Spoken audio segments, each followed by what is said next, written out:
দিয়েছেন এই কারণে আল্লাহ তাআলা বলছেন وعلى الله قصد السبيل ومنها جائر ولو شاء لهداكم أجمعين। আর সোজা রাস্তা বলে দেওয়ার দায়িত্ব আমি আল্লাহর। যেখানে রয়েছে অসংখ্য বাঁকা পথ, এই অসংখ্য বাঁকা পথ হচ্ছে মানুষের তৈরি করা মতবাদগুলি, সব হলো বাঁকা পথ।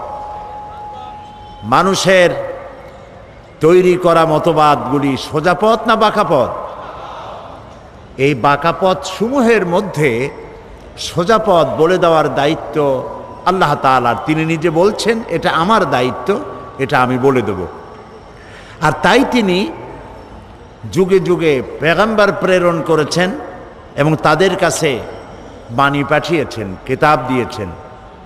সর্বশেষ নবী এলেন আমাদের নবী, সর্বশ্রেষ্ঠ নবী, সর্বশেষ নবী, বিশ্ব নবী মুহাম্মাদুর রাসূলুল্লাহ সাল্লাল্লাহু আলাইহি ওয়াসাল্লাম।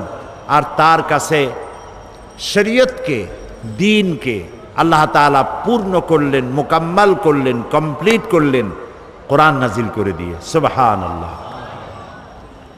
সেই জন্য এই কিতাব আল্লাহ তাআলা নাজিল করেছেন, যে কোরআন আমি আপনাদের সামনে আলোচনা করছি বা আমরা করতেছি, এ কোরআন হচ্ছে মহাবিশ্বের মহাবিস্ময়। এর থেকে আশ্চর্যজনক কিতাব এই পৃথিবীতে আর আসেনি। এ কোরআন শুধু মুসলমানদের জন্য নয়, আজ আমাদের 25 বছর পূর্তি উপলক্ষে আজকে যে মানুষের ঢল নেমেছে, এর মধ্যে নিশ্চয়ই হিন্দু ভাইরাও আছেন, অমুসলিম ভাইরাও এসেছেন, ঠিক নয় কি? আর যদি তারা নাই আসেন তাহলে প্রতি বছর মুসলমান হয় কারা? এই মঞ্চে আপনারা দেখেছেন শত শত, গত 25 বছরে শত শত হিন্দু, বৌদ্ধ, খ্রিস্টান এই মঞ্চে ইসলাম কবুল করেছেন। আলহামদুলিল্লাহ বলেন। আমি কোরআনে কারীমের মাহফিলের পক্ষ থেকে সেসব অমুসলিম ভাইদেরকে সুস্বাগতম জানাচ্ছি, ওয়েলকাম করছি, খের মাকদাম করছি, মারহাবা বলছি, ধন্যবাদ জানাচ্ছি। কারণ এ কোরআন শুধু মুসলমানদের জন্য আসেনি। হুদাল লিন্নাস, হাদা বায়ানুল লিন্নাস। এ কোরআন গোটা বিশ্ববাসীর জন্য। সুবহানাল্লাহ। যারা মানুষ নামে পদবাচ্যে যারা বিবেচিত, যাদের নাম মানুষ, তাদের জন্য কোরআন। এই জন্য কোরআন অন্যান্য ধর্মীয় পুস্তকের মতো নয়। কোরআন হচ্ছে মানব জীবনের একটি পূর্ণাঙ্গ জীবন বিধান। এ কোরআন যখন নাজিল হয় আর নবী করিম সাল্লাল্লাহু আলাইহি ওয়াসাল্লাম যখন এটা পড়তেন, তখন তৎকালীন কাফেরেরা নবী করিম সাল্লাল্লাহু আলাইহি ওয়াসাল্লামকে পাগল বলতো, জেনে ধরা রুগী বলতো, নাউজুবিল্লাহ। এখন নবীকে যদি পাগল বলা হয়, জেনে ধরা রুগী বলা হয়, তাহলে আঘাতটা লাগে কোথায়? আল্লাহর অস্তিত্বে আঘাত লাগে। আল্লাহর নবীকে যখন মুশরিকদের পক্ষ থেকে পাগল বলা হলো, জেনে ধরা রুগী বলা হলো, মজনুন বলা হলো, আল্লাহর পক্ষ থেকে তার জবাব এলো। রব্বুল আলামিন তাদের কথার জবাবে শুনিয়ে দিলেন, ওয়ামা সাহিবুকুম বিমাজনুন। তোমাদের সাথী তিনি পাগল নন। তোমাদের সাথী অর্থাৎ যিনি তার কৈশোর, যৌবন, জীবনের একটি বিরাট অংশ তোমাদের সাথে কাটালেন, 40টি বছর পর্যন্ত, তাকে তোমরা তো পাগল বলনি। আজকে পাগল বলছো কেন? সুতরাং তিনি পাগল নন, তিনি কবিও নন, তিনি জেনে ধরা রুগীও নন। আর আমি তারে কবিতা শিখাই নাই। ওয়ামা আল্লামনাহু শি'রা ওয়ামা ইয়ানবাগী লাহু। নবীর জন্য কবিতা শোভনীয় নয়। নবীর জন্য কবিতা শোভনীয় না, আমি তাকে কবিতা শিখাইনি। নবীর জন্য কবিতা শোভনীয় নয়, তার মানে হচ্ছে কবিতা হচ্ছে যারা কবি তারা কথার ফুলঝুরি ছোটান, তেপান্তরের মধ্য দিয়ে লাগামহীন ঘোড়া ছুটিয়ে দেন, নিরুদ্দেশ্যের উদ্দেশ্যে যাত্রা করেন, কথার আগামাথা থাকে না। এই জন্য কবিরা মানুষের মনে আনন্দ সৃষ্টি করতে পারেন ঠিকই, কিন্তু কোনো বিপ্লব ঘটাতে পারেন না। কবিরা কখনো যুদ্ধের নেতৃত্ব দিয়ে সেনাপতির দায়িত্ব অথবা রাষ্ট্রপ্রধান এর দায়িত্ব সুচারুরূপে পালন করতে পারেন না। এই জন্য কবিতা এটা নবীর জন্য শোভনীয় নয়, কারণ কবিরা এমন সব কথা বলেন যে কথার সাথে বাস্তবতার কোনো মিল থাকে না। এ বিষয়ে আমি এর পূর্বে অনেকবার আলোচনা করেছি, আজকে সেদিকে না যাই। কবিত্ব এটি একটি কোয়ালিটি, এটি আল্লাহর একটি দান। কেউ তো কবিতাকে আল্লাহর শ্রেষ্ঠত্ব, মহানত্ব, তার বিশালত্ব এগুলি প্রচারের জন্য কাজে লাগায়। কথা বুঝতে পেরেছেন? আর কেউ তো কবিতা দিয়ে মানুষকে অশ্লীলতার দিকে আকৃষ্ট করে। সুতরাং কবিতা বা কবিত্ব একটি প্রতিভা, কিন্তু সেই প্রতিভা কোনো পূর্ণাঙ্গ প্রতিভা এমন নয় যা জাতি গঠনে কোনো বিপ্লবী ভূমিকা রাখতে পারে। এই জন্যে আল্লাহ রব্বুল আলামিন বলছেন যে আমি আমার নবীকে কবিতা শিখাই নাই এবং কবিতা তার জন্য শোভনীয় নয়। নবী করিম সাল্লাল্লাহু আলাইহি ওয়াসাল্লাম যখন কোরআনের এই দাওয়াত দিচ্ছিলেন, সমাজে এই দাওয়াত যখন দিচ্ছিলেন, যেহেতু তিনি যখন কোরআন পড়তেন লোকেরা মনে করতো এটা বুঝি কবিতা। আপনি যদি কোরআন তাড়াতাড়ি পড়েন তাহলে মনে হবে যেন আপনি প্রবন্ধ পড়ছেন, আর যদি প্রতি আয়াতে থেমে থেমে পড়েন মনে হবে যেন আপনি কবিতা পড়ছেন। এটা ঠিক কিনা বলেন? দেখুন, আর রহমান আল্লামাল কুরআন খলাকাল ইনসান আল্লামাহুল বায়ান। থেমে থেমে পড়লাম মনে হলো যেন কবিতা। আবার যদি একসঙ্গে পড়ে যান, আর রহমানু আল্লামাল কুরআন খলাকাল ইনসান আল্লামাহুল বায়ান, এভাবে যদি আপনি না থেমে যদি পড়ে যান মনে হবে প্রবন্ধ। আর যদি আয়াতে আয়াতে থেমে থেমে পড়েন আগাগোড়া সূরা ফাতিহা থেকে নাস পর্যন্ত মনে হবে যেন কবিতা পড়ছেন। সুবহানাল্লাহ। এবং এই জন্য কোরআন মানুষের মুখস্থ থাকে বেশি। কোরআন মানুষ মুখস্থ করতে পারে একটি কাব্যিক ছন্দ, একটি কবিতার ছন্দের মতো। এর ভাষা, এর লালিত্য, এর মাধুর্য, এর বাচনভঙ্গি, এর রচনা শৈলী একটা ভিন্ন প্রকৃতি। সে ব্যাপারে আমি কথা বলবো ইনশাআল্লাহ। তো আমরা বলছিলাম যে আল্লাহ তাআলা কোরআন নাজিল করেছেন, কোরআন শিখিয়েছেন মানুষকে, এবং এই কোরআন শিক্ষা দেওয়াটা হচ্ছে আল্লাহ তাআলার সৃষ্টি জগৎ মানুষের জন্য সব থেকে বড় দয়ার প্রমাণ। আর এই কোরআন যখন নবী করিম সাল্লাল্লাহু আলাইহি ওয়াসাল্লাম তেলাওয়াত করতেন ওরা মনে করতো কবিতা পড়তেছে, জেনে ধরেছে। হযরত ওমর রাদিয়াল্লাহু তাআলা আনহুর সময়ে, তিনি যখন জাহিল ছিলেন সে সময়ের এক ঘটনা। তার ইচ্ছে হলো তিনি নবী করিম সাল্লাল্লাহু আলাইহি ওয়াসাল্লামকে নির্যাতন করবেন। তাকে খুঁজতে লাগলেন, খুঁজতে খুঁজতে তাকে পেয়ে গেলেন। তিনি মসজিদে হারামের মধ্যে নামাজ পড়ছেন, নামাজে দণ্ডায়মান, তিনি তেলাওয়াত করছেন। এখন হযরত ওমর ভাবলেন যে এখন তো নামাজ পড়তেছে, এখন কিছু করব না, নামাজটা শেষ হোক, তারপরে যেভাবে হয় আচ্ছা তরে মারধর করব, নির্যাতন করব। নবী করিম সাল্লাল্লাহু আলাইহি ওয়াসাল্লাম তেলাওয়াত করতেছিলেন, আর এই তেলাওয়াত হযরত ওমর শুনতেছিলেন, তার হৃদয়ের মধ্যে প্রতিটি আয়াত যেন গ্রথিত হচ্ছিল।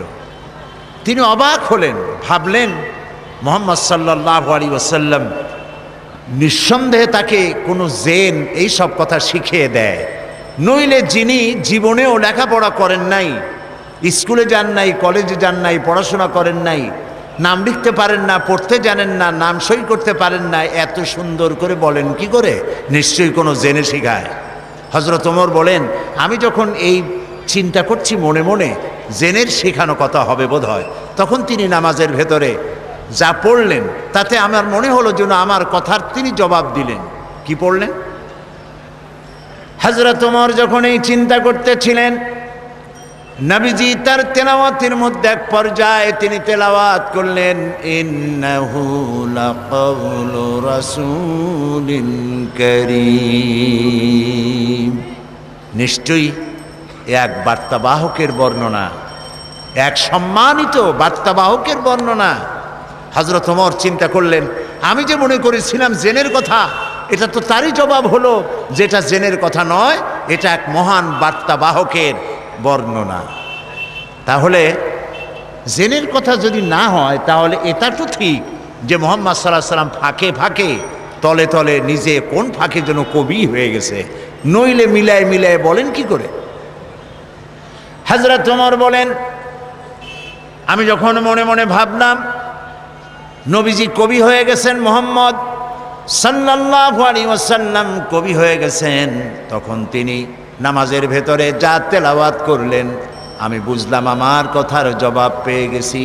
তিনি পড়লেন, ওয়ামা হুয়া বিকাউলি শাইরিন কালিলাম মা তুমিনুন। না না না, এটা কোনো কবির কথা নয়, তোমরা খুব কমই বিশ্বাস স্থাপন করে থাকো। হযরত ওমর মনে মনে ভাবলেন, মনে করেছিলাম কবি, কিন্তু কবি না, গণক। তা না হলে আমার মনের কথা বুঝলো কেমনে? হযরত ওমর যখন মনে মনে ভাবলেন মুহাম্মদ সাল্লাল্লাহু আলাইহি ওয়াসাল্লাম শুধু কবি নন, গণক হয়ে গেছেন, তিনি বলেন, এই চিন্তার সঙ্গে সঙ্গে তিনি পড়লেন, ওয়ালা বিকাউলি কাহিনিন কালিলাম মা তাযাক্কারুন। না না না, এটা কোনো গণকের কথা নয়, তোমরা খুব কমই উপদেশ গ্রহণ করে থাকো। হযরত ওমর বজ্রাহতের মতো হয়ে গেলেন। কি আশ্চর্য কথা! যা চিন্তা করি তার জবাব আসে নামাজের মধ্যে দিয়ে, কি সাংঘাতিক! এটা জেনের কথা নয়, এটা কবির কথা নয়, এটা গণকের কথা নয়, তবে এটা কি?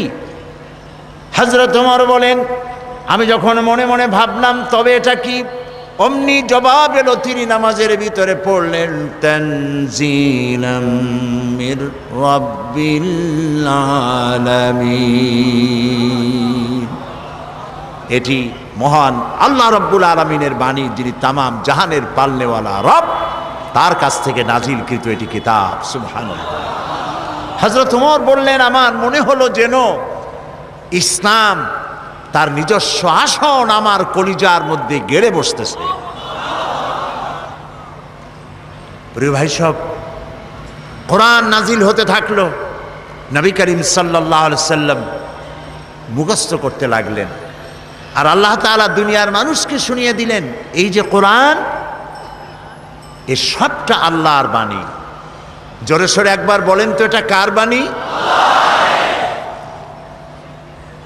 মানুষের যেন কোনো সন্দেহ না থাকে, এই জন্য রব্বুল আলামিন বলছেন, ওয়ামা ইয়ানতিকু আনিল হাওয়া ইন হুয়া ইল্লা ওয়াহিয়ুন ইউহা। আমার নবী কোরআনের ব্যাপারে যা বলেন সব আমার নাজিলকৃত কথা, আমার ওহী তিনি বলেন, নিজের থেকে বানায়া তিনি কিছুই বলেন না। দুনিয়ার মানুষকে কোরআন সম্পর্কে রব্বুল আলামিন গ্যারান্টি দিলেন, ওয়ালাউ তাকাওয়ালা আলাইনা বা'দাল আকাওয়িল।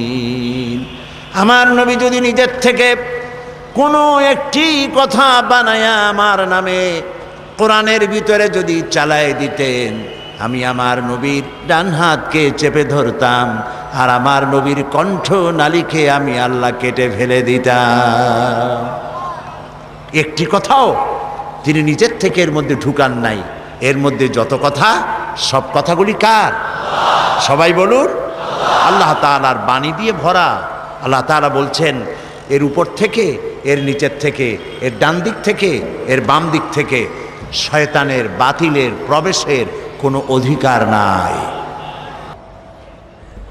মানুষের যেন কোনো সন্দেহ না থাকে, এই জন্য রব্বুল আলামিন বলছেন, ওয়া মা ইয়ানতিকু আনিল হাওয়া ইন হুয়া ইল্লা ওয়াহিয়ুন ইউহা।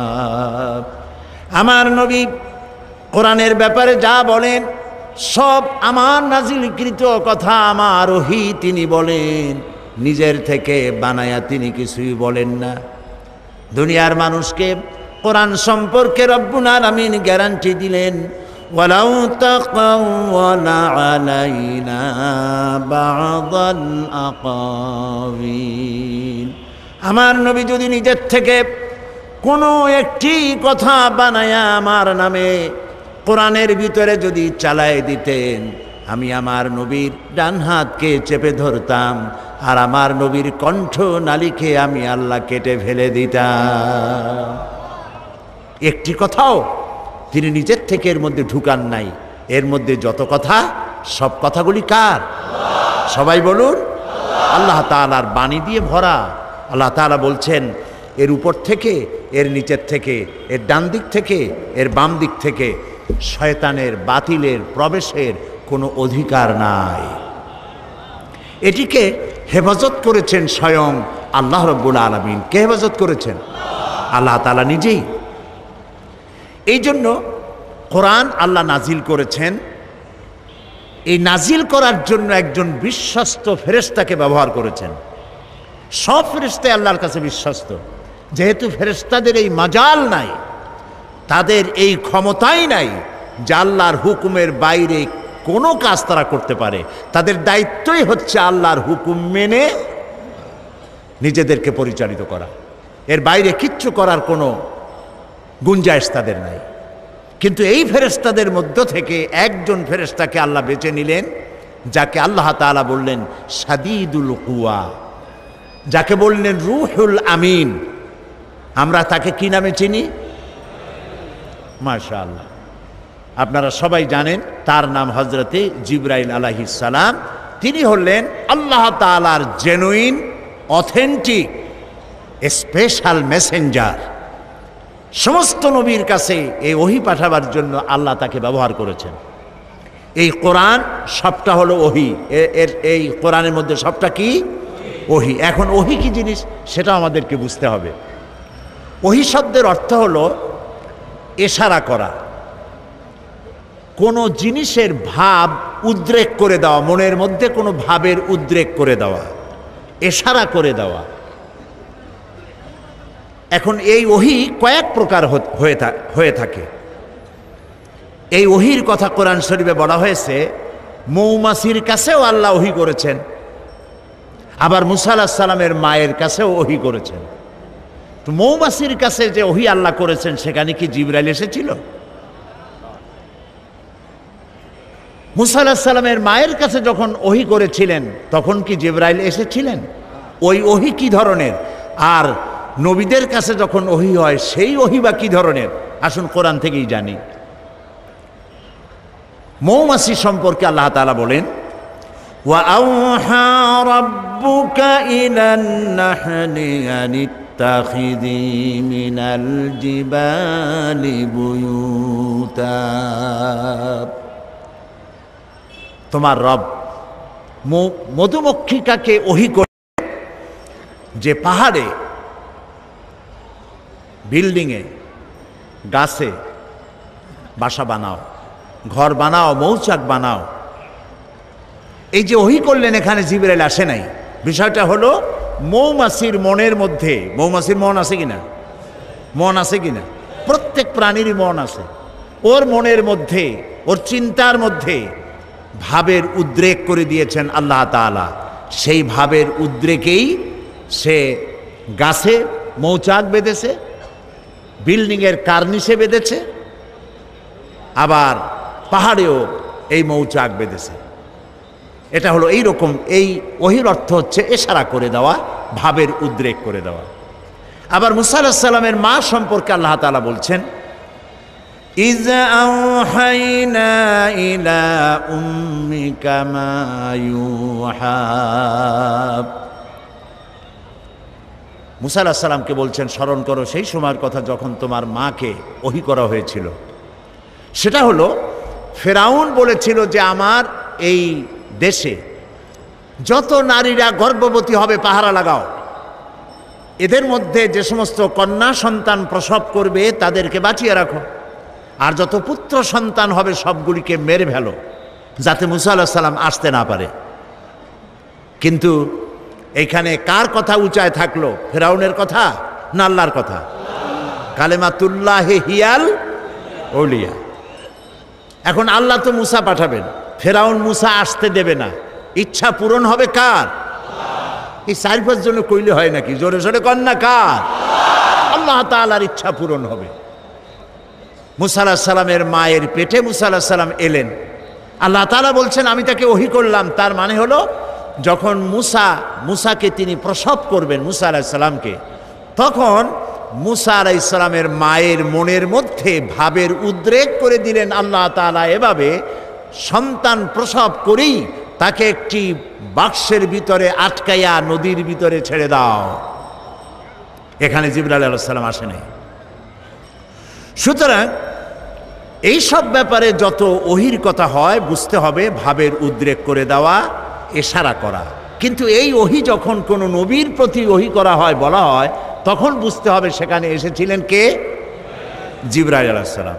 এই কথাটি আল্লাহ তাআলা কোরআনে কারীমের মধ্যে বলছেন, ইন্না আওহাইনা ইলাইকা কামা আওহাইনা ইলা নূহিন ওয়ান নাবিয়্যিনা মিন বা'দি।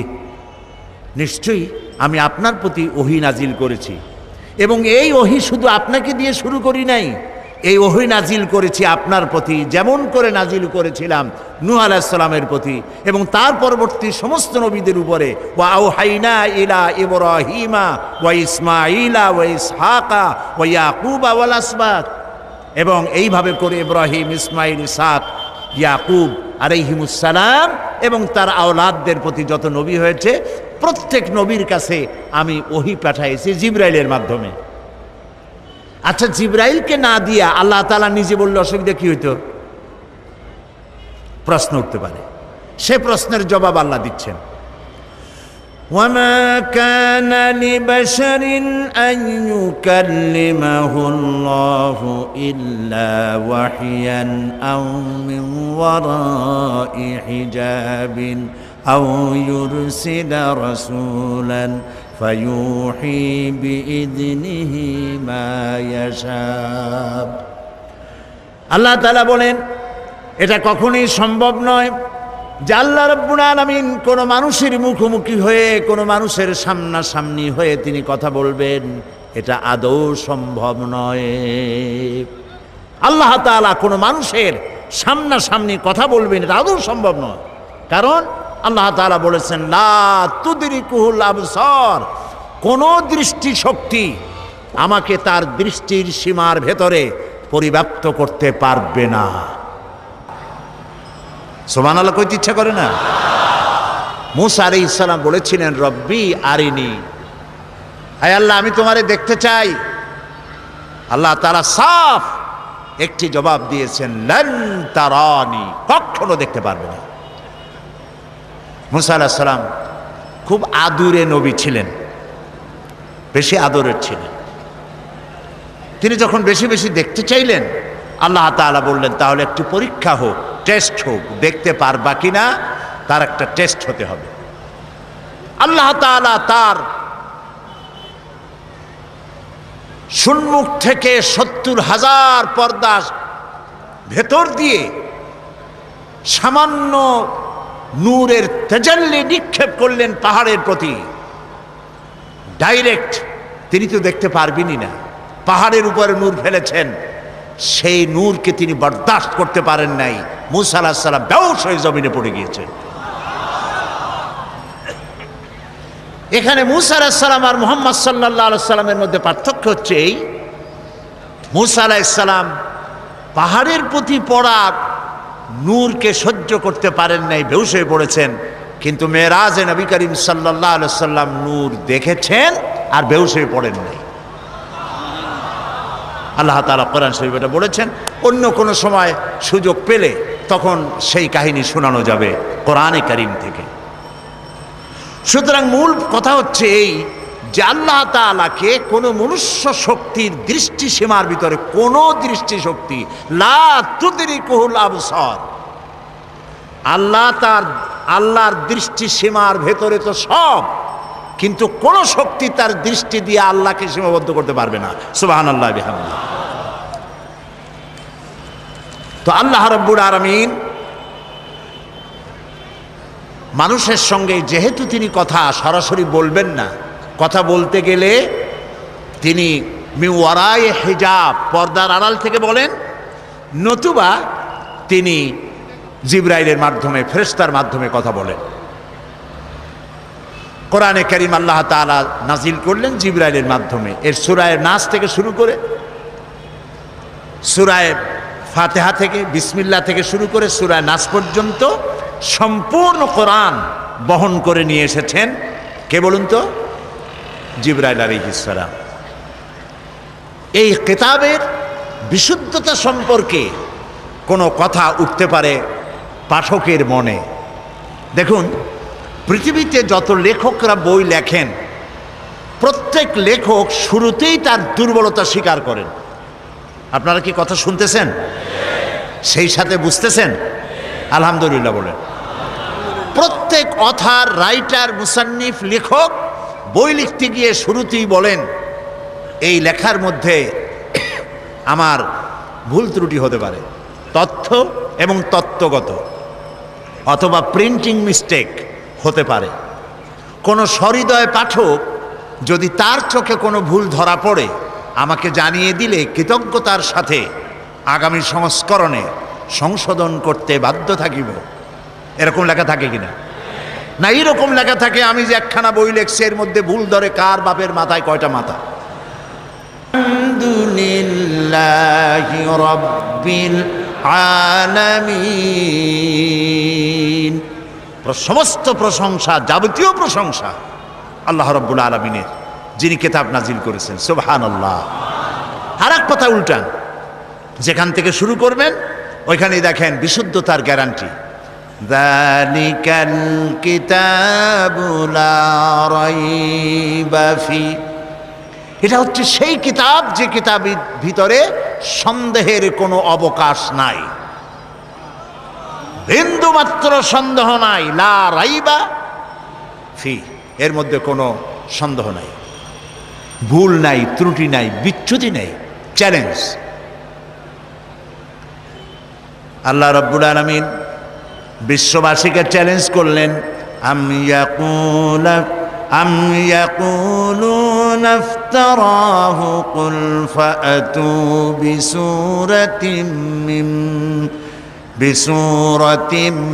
মিথলিহি ওয়াদউ মান ইসতাতা'তুম মিন দুনিল্লাহ। এরা কি দাবি করে যে কোরআন আপনার বানানো? যদি এই ধরনের দাবি তারা করে, তাহলে তাদের পক্ষে যদি সম্ভব হয় তাহলে কোরআনের মতো করে কোরআন তারা বানাক। যদি তারা সত্যবাদী হয়, কোরআনের সূরার মতো করে সূরা তারা বানায় নিয়ে আসুক। মহান আল্লাহ রাব্বুল আলামিন আরো চ্যালেঞ্জ করলেন, قل لئن اجتمعت الإنس والجن أن يأتوا بمثل هذا القرآن لا يأتون بمثله ولو كان بعضهم لبعض ظهيرا। কুল লাইন ইজতামাআতিল ইনসু ওয়াল জিন্নু, বলুন গোটা পৃথিবীর সমস্ত মানুষ আর জিন সব যদি একত্রিত হয় এই ব্যাপারে যে কোরআনের মতো একখানা কোরআন বানাবে, লা ইয়াতুনা বিমিসলি, আল্লাহ তাআলা বলছেন কখনো তাদের পক্ষে সম্ভব হবে না কোরআনের মতো একখানা কোরআন বানাইতে। ওয়ালাউ কানা বা'দুহুম লিবাদিন জহিরা, যদি তারা পরস্পরকে সাহায্য সহযোগিতা জেনেরা যদি মানুষেরা করে, মানুষেরা যদি জেনেরা করে, কিয়ামত পর্যন্ত যদি প্রচেষ্টা চালায় কোরআনের মতো একখানা কিতাব বানাইতে পারবে না। এটা কি সোজা চ্যালেঞ্জ না কঠিন চ্যালেঞ্জ? এই কঠিন চ্যালেঞ্জের মোকাবেলা কেউ কি করতে পেরেছে? আল্লাহ রাব্বুল আলামিন একটি সূরা অথবা 10টি সূরা অথবা কোরআনের মতো কোরআন বানাবার চ্যালেঞ্জ করে সর্বশেষ আরো একটি চ্যালেঞ্জ করলেন, ইন কুনতুম ফি রাইবিম মিম্মা নাযালনা আলা আবদিনা ফাআতু বিসূরাতিম মিন মিসলিহি وادعوا شهداءكم من دون الله إن كنتم صادقين إن كنتم في ريب مما نزلنا على عبدنا, আমার বান্দার উপর যে কিতাব নাজিল করেছি যদি তোমাদের সন্দেহ হয় যেটা বান্দার বানানো, মানুষের বানানো, ফাতু বিসূরাতিন, তাহলে কোরআন শরীফের ছোট্ট একটি সূরার মতো সূরা বানাও। চ্যালেঞ্জের ধরনটা দেখুন, আল্লাহ তাআলা বললেন না যদি পারো সূরা বাকারার মতো একটা সূরা বানাও, সূরা আনআমের মতো, মায়েদার মতো, আরাফের মতো একটা সূরা বানাও না, ফাতু বিসূরাতিন, ক্ষুদ্র কনিষ্ঠ যে সূরাটি আছে কোরআন শরীফের ওই রকম একটি সূরা পারলে বানাও, এবং আল্লাহবাদে যত সাহায্যকারী আছে তাদের সাহায্য গ্রহণ করো।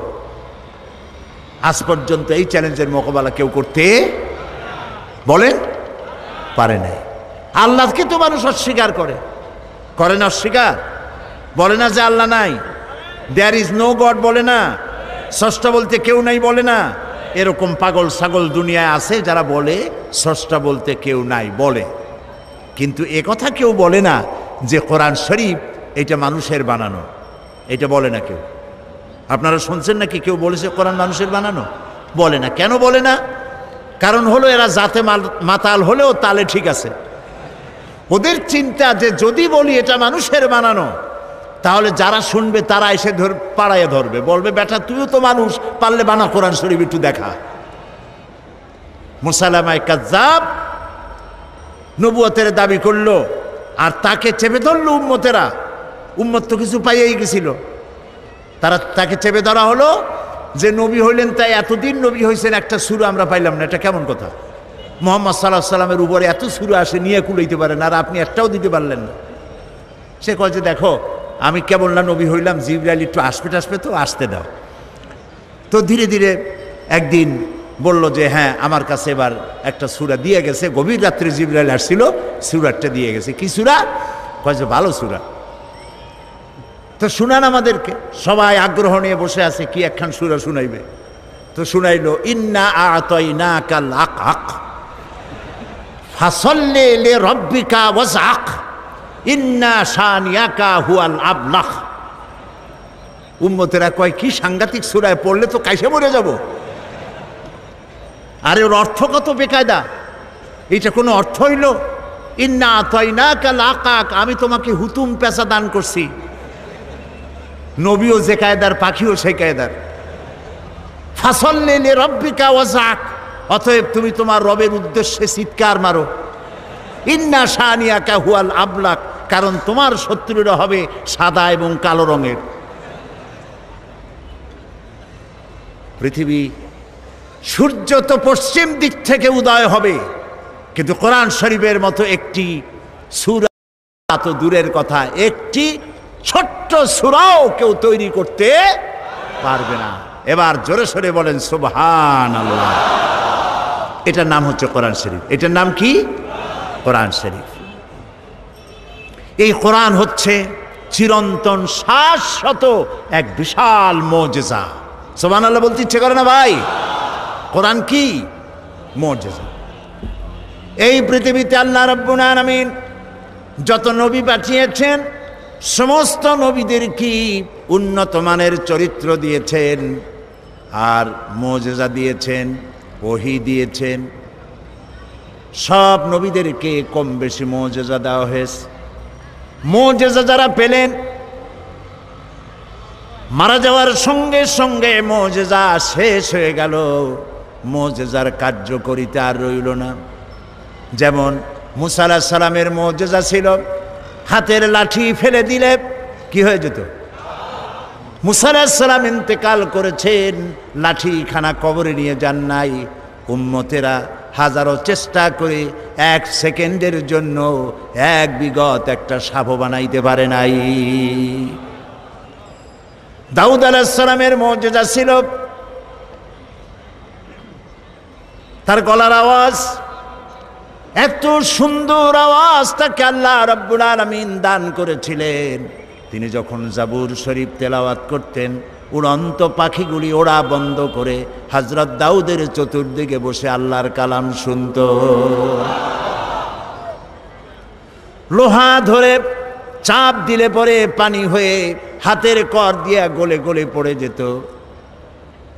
ঈসা আলাইহিস সালামের মুজিজা ছিল অন্ধ মানুষের চোখের উপরে হাত দিলে চোখ ভালো হয়ে যেত। কুষ্ঠ ব্যাধিগ্রস্ত লোকের গায়ে হাত দিলে ব্যাধি ভালো হয়ে যেত। মুসা আলাইহিস সালাম দুনিয়া থেকে বিদায় হলেন, মুজিজাও বিদায় হয়ে গেল। সুলাইমান আলাইহিস সালামের মুজিজা ছিল সূরা আন-নামল পড়ে দেখেন। গল্প শোনাচ্ছি না, কোরআন শোনাচ্ছি। হযরতে সুলাইমান সকাল বেলায় সিংহাসনে বসতেন। আল্লাহ বলেন 1 মাসের পথ বিনা ইঞ্জিনে উড়ে যেতেন। সন্ধ্যা বেলায় আর 1 মাসের পথ বিনা ইঞ্জিনে উড়ে ফিরে চলে আসতেন। হযরত সুলাইমান ইন্তেকাল করলেন, সিংহাসন কবরে নিয়ে যান নাই। উম্মতেরা 1 সেকেন্ডের জন্য জমিন থেকে 2 আঙ্গুল উপরে উঠাইতে পারে নাই। ঈসা আলাইহিস সালাম ইন্তেকাল করেন নাই, রব্বুল আলামিন তাকে উঠায় নিয়েছেন। তিনি যে অন্ধ লোকের চোখের উপরে হাত দিলে চোখ ভালো হয়ে যেত, তাকে আল্লাহ উঠায় নিলেন। তার ভক্ত অনুরক্ত, তার উম্মতের দাবিদার শত শত কোটি খ্রিস্টান পৃথিবীতে আছে, একটা অন্ধ লোকের চোখে হাত বুলাইয়া কারো চোখ ভালো বানাইয়া দিতে পারে নাই। প্রিয় ভাই সব, এই পৃথিবীতে রব্বুল আলামিন সব নবীকে কম বেশি মুজিজা দিয়েছেন। সব থেকে শ্রেষ্ঠ মুজিজা দিয়েছেন আমাদের নবীকে। নবীজি মুহাম্মদুর রাসূলুল্লাহ সাল্লাল্লাহু আলাইহি ওয়াসাল্লামের জীবনে হাজার হাজার মুজিজা সংগঠিত হয়েছে। নবীজির সমস্ত মুজিজার ভিতরে সর্বশ্রেষ্ঠ মুজিজা যেটা, তার নাম কোরআন। রাসূলের মুজিজার নাম কি? রাসূল দুনিয়া থেকে চিরকালের জন্য বিদায় হয়ে গেছেন।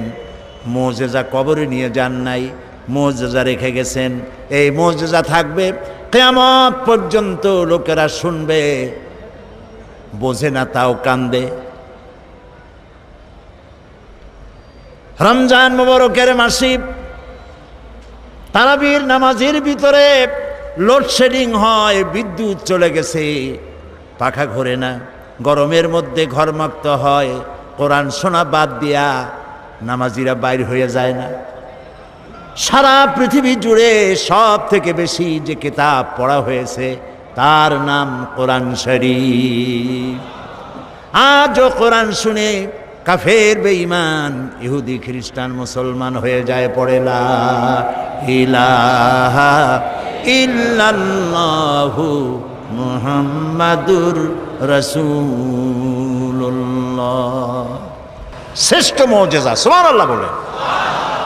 সারা বিশ্বের চিরবিস্ময় এই কোরআনকে আল্লাহ রাব্বুল আলামিন নাজিল করে হেফাজতের ব্যবস্থা করেছেন। আল্লাহ রাব্বুল আলামিন বলেন ইন্না নাহনু নাযালনা যিকরা ওয়া ইন্না লাহু লাহাফিজুন। কোরআন নাজিল করেছি আমি আল্লাহ, আর এর সংরক্ষণের সবটুকুন দায়িত্ব আমি গ্রহণ করেছি। কোরআন হেফাজতের দায়িত্ব কার? আল্লাহ হেফাজত করছে। মানুষের সিনার ভিতরে এটাকে বদ্ধমূল করে দিয়েছেন। আল্লাহু আকবার। ছোট্ট ছোট্ট বাচ্চারা মুখস্থ করে, এতটুকু এতটুকু বাচ্চা 7 বছর 8 বছর বয়স কোরআন শরীফ মুখস্থ করে ফেলাইছে। এটা যদি আল্লাহর না হতো তাহলে কি সম্ভব ছিল ভাই? সম্ভব ছিল না।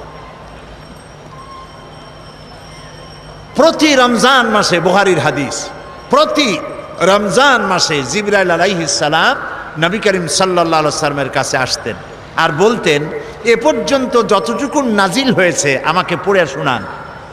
নবী করিম সাল্লাল্লাহু আলাইহি ওয়াসাল্লাম তেলাওয়াত করে শোনাইতেন আর জিবরাইল আলাইহিস সালাম শুনতেন।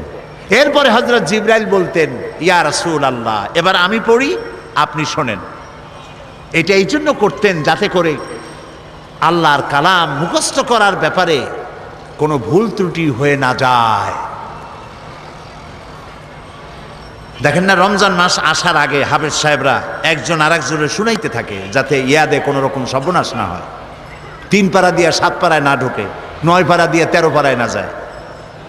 এই জন্য হাফেজ 2 জন রাখা লাগে মসজিদে, যেহেতু পিছনে তো আপনারা বুঝবেন না যে কোন জায়গাতে কোন সর্বনাশ হয়ে গেল। ঠিক কিনা বলেন? নবী করিম সাল্লাল্লাহু আলাইহি ওয়াসাল্লামের কাছে যে বছর নবী করিম সাল্লাল্লাহু আলাইহি ওয়াসাল্লাম ইন্তেকাল করবেন, তার জীবনের শেষ রমজানে হযরত জিবরাইল এলেন, এসে বললেন, ইয়া রাসূলুল্লাহ, গোটা কোরআন শরীফ পুরাটা আপনি আমাকে তেলাওয়াত করে শোনান। তিনি তেলাওয়াত করলেন, জিবরাইল শুনলেন। জিবরাইল বললেন, এবার আমি পড়ি, তেলাওয়াত করি, আপনি শোনেন। আবার তিনি তেলাওয়াত করলেন, শুনলেন। হযরত জিবরাইল বললেন, আবার তেলাওয়াত করুন, আমি শুনবো। আবারও তিনি তেলাওয়াত করলেন, জিবরাইল শুনলেন। হযরত জিবরাইল বললেন, এবার আমি আবার তেলাওয়াত করি, আপনি শোনেন। নবী করিম সাল্লাল্লাহু আলাইহি ওয়াসাল্লামের ইন্তেকালের বছর শেষ রমজানে হযরত জিবরাইল 2 বার শুনাইছেন এবং হযরতে রাসূল 2 বার হযরতে জিবরাইলকে শুনিয়েছেন। কোরআনের অথেন্টিসিটির ব্যাপারে, এর বিশুদ্ধতার ব্যাপারে গোটা পৃথিবী নির্বাক, হতবাক, বিস্ময় হতবাক হয়ে গিয়েছে। কোরআনের মতো বিশুদ্ধ গ্রন্থ আল্লাহর আরশের নিচে জমিনের উপরে দ্বিতীয় আরেকটি নাই। বলুন আল্লাহু আকবার। এ হচ্ছে সেই কোরআন।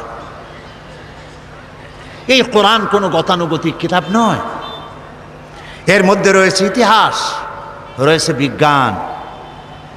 আল্লাহ পাক বলছেন, আর রহমান আল্লামাল কোরআন, তিনি দয়াবান। তার এত দয়া যে তিনি কোরআনের মতো একখানা কিতাব আমাদের দিয়েছেন। সুবহানাল্লাহ। গতকালকে বলছিলাম না, কি বলছিলাম? মাথা তো ঝুলাইলেন। গতকাল বলেছিলাম, অনেক কথার মধ্যে এটা বলেছিলাম আল্লাহর কথা। قل بفضل الله وبرحمته فبذلك فليفرحوا هو خير مما يجمعون। বলুন হে নবী, আপনি বলেন, বিফাদলিল্লাহি ওয়া বিরহমাতিহি, আল্লাহর করুণা, আল্লাহর দয়া হচ্ছে তোমাদের প্রতি এই যে কোরআনের মতো একখানা কিতাব আল্লাহ তোমাদের দিয়েছেন। জোরে বলেন সুবহানাল্লাহ। আল্লাহ, তোমার কোরআন সহি তেলাওয়াতের তৌফিক আমাদের দাও। আল্লাহ, তোমার কোরআন বোঝার তৌফিক তুমি আমাদের দাও। হায় আল্লাহ, তোমার কোরআন প্রতিষ্ঠার আন্দোলনে আমাদের সকলকে শামিল করে দাও। কোরআন, এতে রয়েছে ইতিহাস, এতে রয়েছে দর্শন, ভূগোল, খগোল, নৃতত্ত্ব, ভূতত্ত্ব, এতে রয়েছে জিওমেট্রি, ম্যাথামেটিক্স, অ্যালজেব্রা, এতে রয়েছে পৌরবিজ্ঞান, সমাজবিজ্ঞান, এতে রয়েছে স্বরাষ্ট্র, পররাষ্ট্র নীতি, রয়েছে অর্থনীতি, রয়েছে রাজনীতি, সব নীতি রয়েছে এর মধ্যে। কিন্তু রাজনীতি আছে বলে কোরআন কোনো রাজনীতির কিতাব নয়। ভাইরা বুঝতেছেন আপনারা? রাজনীতি আছে বলে কোরআনকে কি আমরা বলবো? কখনো বলবো না। কোরআনে বিজ্ঞান আছে তাই বলে আমরা এটা বিজ্ঞানের কিতাব বলবো না।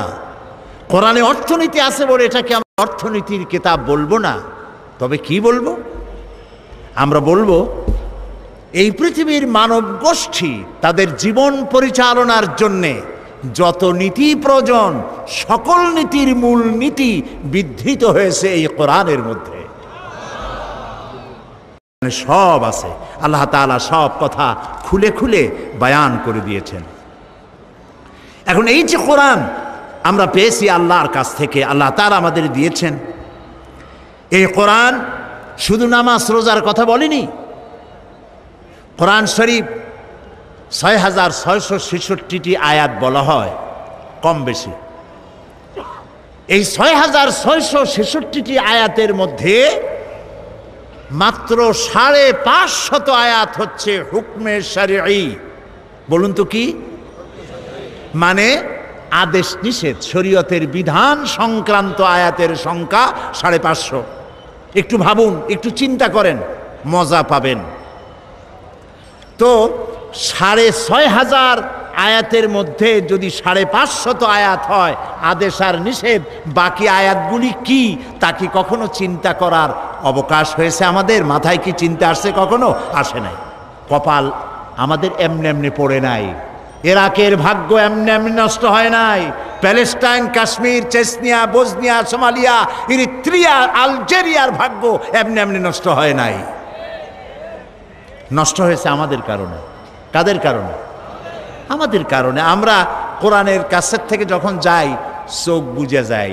এক ফকির, সে নাকি বলেছিল, কোন জাতের ফকির জানি না, সে তার স্রষ্টার কাছে বলেছিল, স্রষ্টা আমি তো গরিব ফকির, তোমায় তো সব কিছুই দিতে পারো, তা আমাকে যদি তুমি একটু ধনসম্পদ দিতে, যা দিয়ে আমি জীবনে খয়রাত না করে পারি, ভিক্ষা না করে পারি, এরকম যদি একটু কিছু দিতা। তার দোয়া মঞ্জুর হয়ে গেল। এখন তার জন্য স্রষ্টা ব্যবস্থা একটা করলেন। ওই ফকির রাস্তা দিয়ে বাড়ি আসতেছে, বাড়ির কাছাকাছি এসে চিন্তা করলো, আচ্ছা অন্ধরা রাস্তা হাঁটে কেমনে, কেমনে তারা পথ চেনে, একটু দেখি তো কিভাবে। অন্ধরা চোখ না থাকলে কি কষ্টটা তাদের হয়। চোখ বুঝা বাড়ি যাওয়ার রওনা করছে। প্রতিমধ্যে একটা বস্তার মতো পায়ে ঠেকলো। সে গালি দিল, কোথার বস্তার বেটা, বস্তা একটা বস্তা ভালাই ধুইছে, থর আর জাগা পাইল না, রাগ করে গালাগালি দিয়ে বাড়ি চলে আসলো। অনেকদিন পর সে দোয়া করলো যে আল্লাহ, হে আমার স্রষ্টা, দোয়া তো কবুল হইল না। স্রষ্টা স্বপ্নে জানাইলো, তোমারে তো আমি দিছিলাম, কিন্তু তুমি তোমার ভাগ্য পাও দিয়ে ঠেলে ফেলেছ।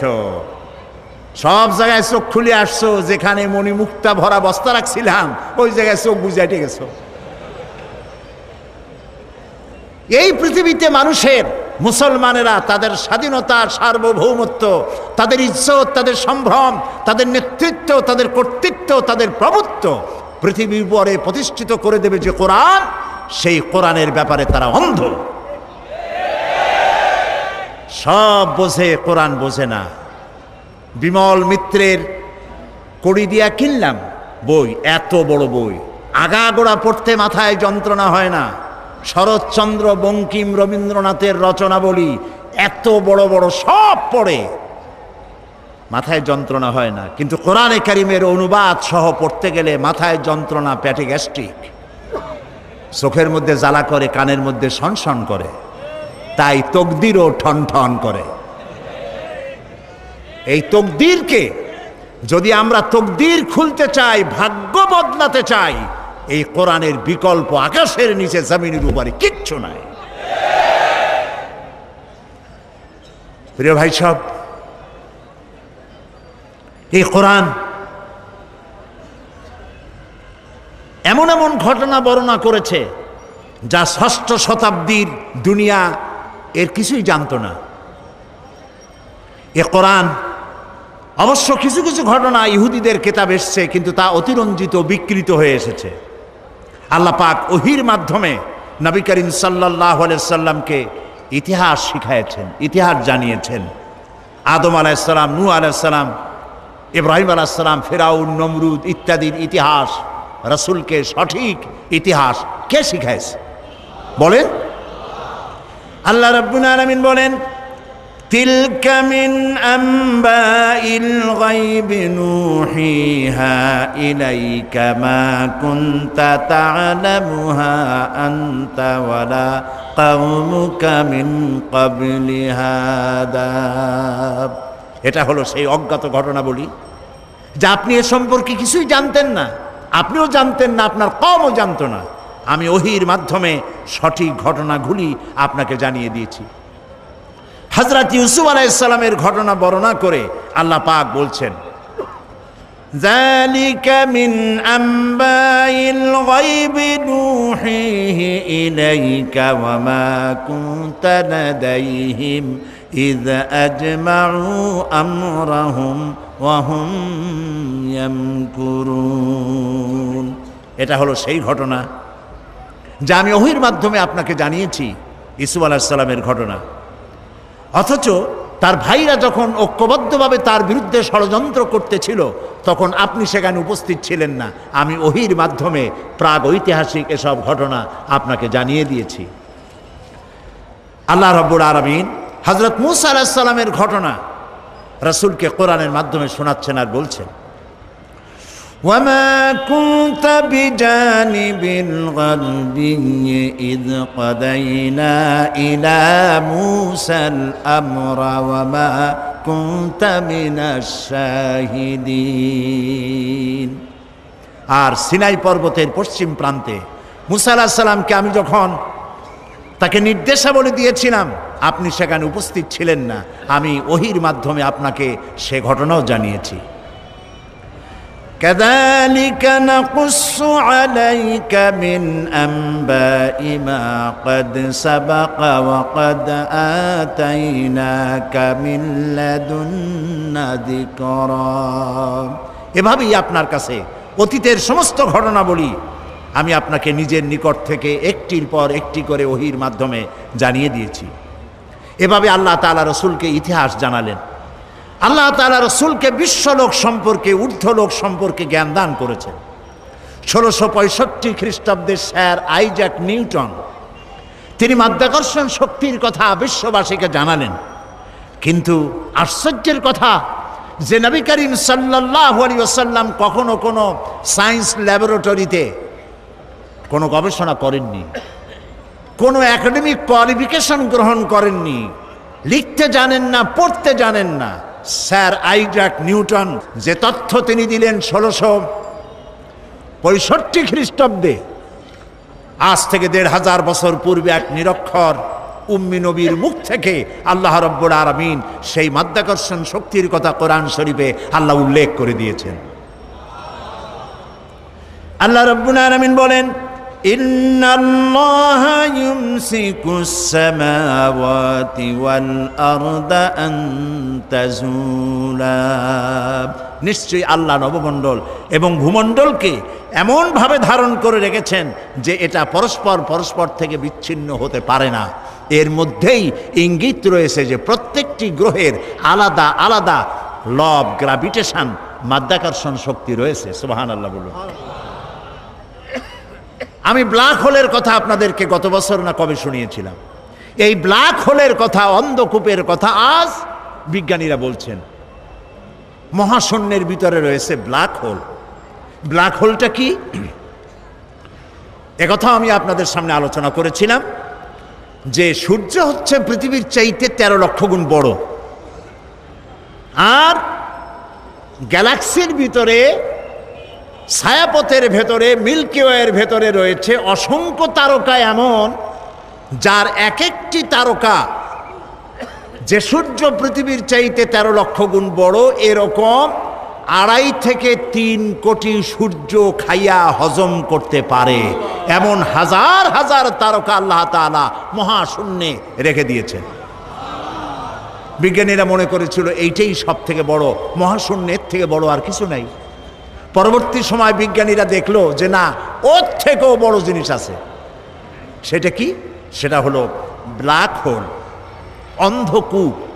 সেই অন্ধকূপ হচ্ছে এত বড় কূপ যে তারকাগুলি, ওই তারকা, কোন তারকা কোন তো, যে তারকায় সূর্য খাইতে পারে, এই রকমের অসংখ্য সূর্য খাইয়া হজম করতে পারে যে তারকাগুলি, সেই তারকাগুলি মহাশূন্যে ঘুরতে ঘুরতে যদি ব্ল্যাক হোলের রেঞ্জের ভিতরে এসে যায়, তাহলে ব্ল্যাক হোল এই তারকাগুলিকে চকলেটের মতো চুষে নিমিষের মধ্যে অদৃশ্য করে দেয়। এই কথা বিজ্ঞান বলল কবে? এই মাত্র কদিন আগে। আল্লাহ রাব্বুল আলামিন এই ধারণা আজ থেকে ১৫০০ বছর আগে নবীজির কাছে ব্ল্যাক হোলের ধারণা দিয়ে রেখেছেন। আল্লাহ তাআলা বলছেন, ফালা উকসিমু বিমাওয়াকিন নুজুম, শপথ সেই পতিত স্থানের যেখানে তারকাসমূহ নিপতিত হয়। বিজ্ঞানীরা খুঁজলো তারকাগুলি নিপতিত হয় কোথায়, তারা খুঁজে পেল সেই ব্ল্যাক হোলের ভেতরে তারকাগুলি নিপতিত হয়। এই কথা আজকে আবিষ্কার হলো, কিন্তু কোরআন বলেছে অনেক অনেক অনেক আগে। সুবহানাল্লাহ। প্রিয় ভাই সব,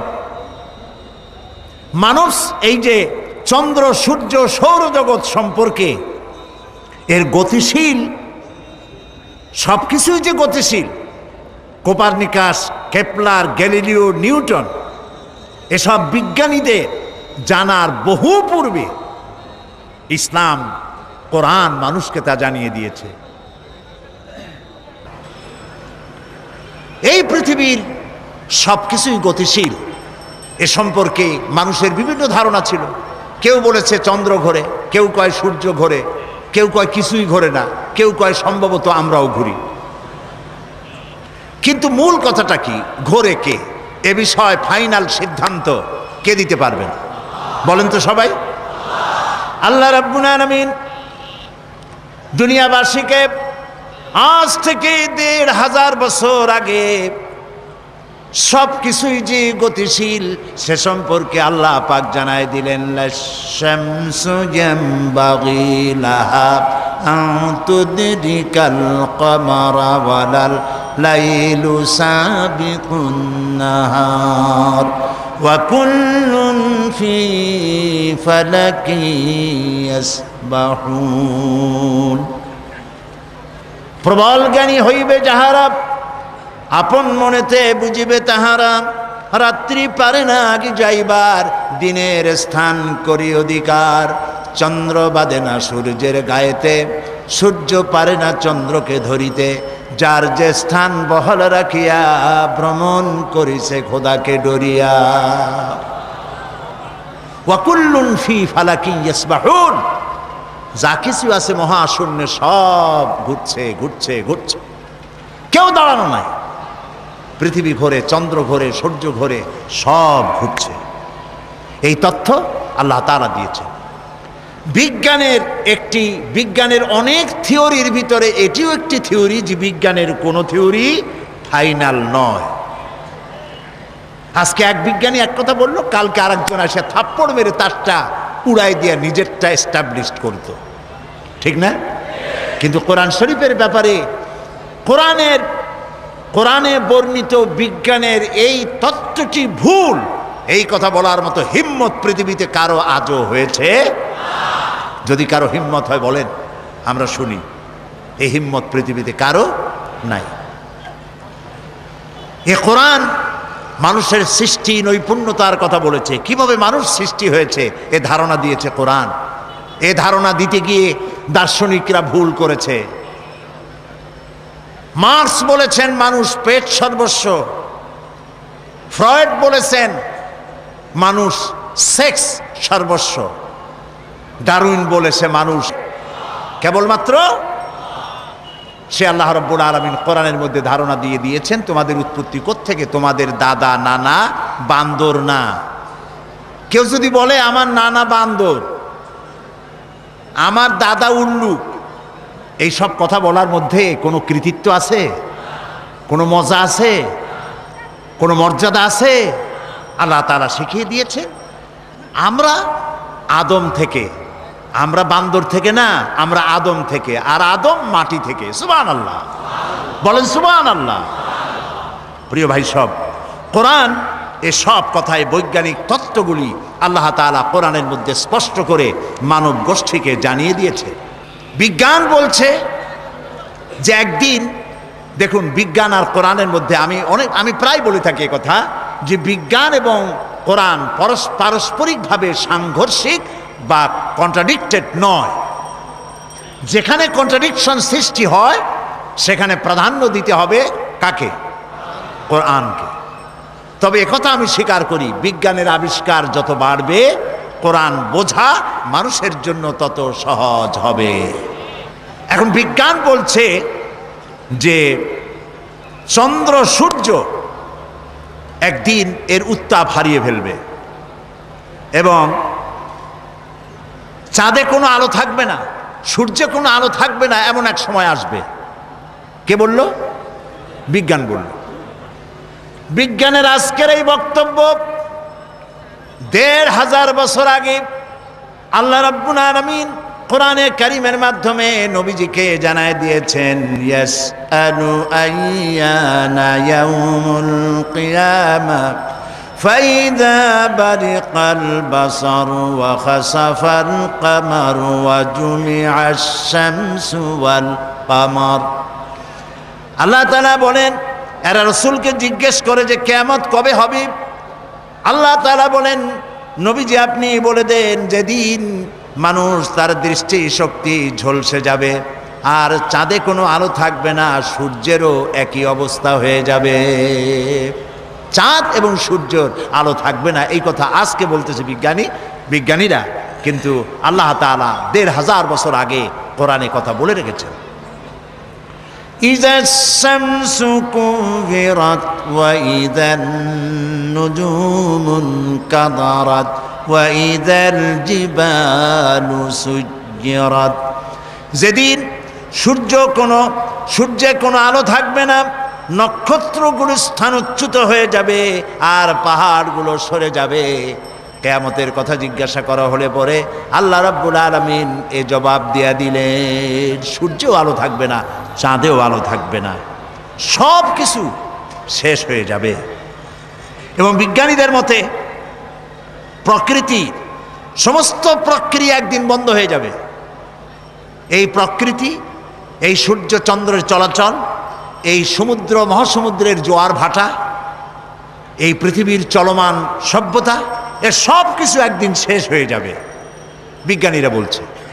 কিন্তু এই সব বক্তব্য আজ তারা বলছেন বা কিছুদিন আগে বলছেন। এবার আল্লাহ কি বলছেন দেখুন, কোরআনে কারীমের মাধ্যমে আল্লাহ তাআলা বিশ্ববাসীকে ১৫০০ বছর পূর্বে জানায় দিয়েছেন, কুল্লু মান আলাইহা ফানি ওয়া ইয়াবকা ওয়াজহু রাব্বিকা যুল জালালি ওয়াল ইকরাম।